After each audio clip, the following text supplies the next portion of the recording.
सी बात है।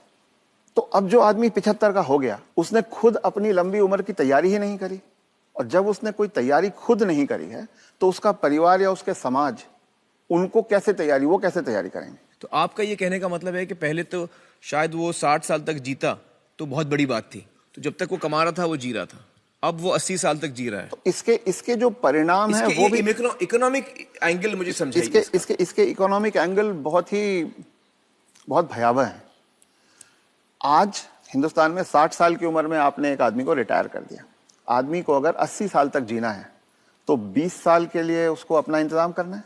उसकी पत्नी 10 साल छोटी है तो 30 साल के लिए पत्नी के लिए इंतजाम करना है।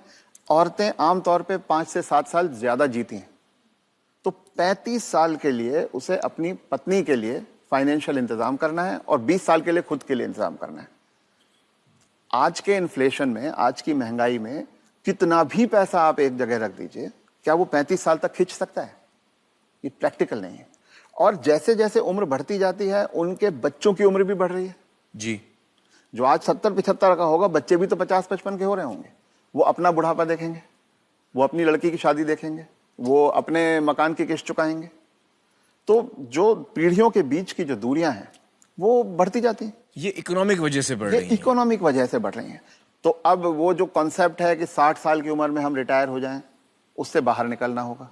जब तक शरीर साथ देता है काम करते रहना है और 2 पैसे कमाते रहना है जी। कुछ करके किसी तरह से अपनी आर्थिक स्वतंत्रता को कायम रखना चाहिए, जितने ज्यादा से ज्यादा समय तक हम रख सकते हैं।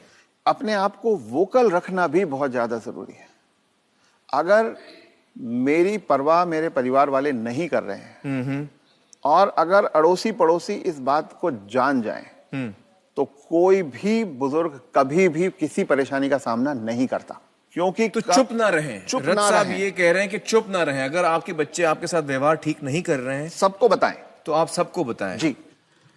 रथ साहब, बहुत सारे जो बुजुर्ग हैं हमारे समाज में, उन पे प्रेशर आता है बच्चों की तरफ से कि आपकी जो जायदाद है या जो घर है या जो प्रॉपर्टी है, जो कुछ भी आपके पास है, वो आप हमारे नाम कर दें।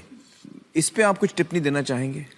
पहला ये कि किसी भी हालत में आपके पास जो भी धन संपदा है, जो भी आपके पास आर्थिक साधन है, वो जब तक आप और आपकी पत्नी जीवित हैं किसी और के हाथ नहीं जाना चाहिए। कितना भी प्यार करते किसी के नाम पे नहीं जाना चाहिए, चाहिए। किसी बच्चे, किसी बहू, किसी पोते, किसी के नाम पे ना जाए, कितना भी आप प्यार करते हो। क्योंकि जब तक अगली पीढ़ी को पिछली पीढ़ी का सामान कुछ मिलता नहीं है तब तक वो उनकी इज्जत करते रहते हैं। वो हाथ पांव भी दबाएंगे, वो अस्पताल भी ले जाएंगे, वो दवा दारू भी करेंगे।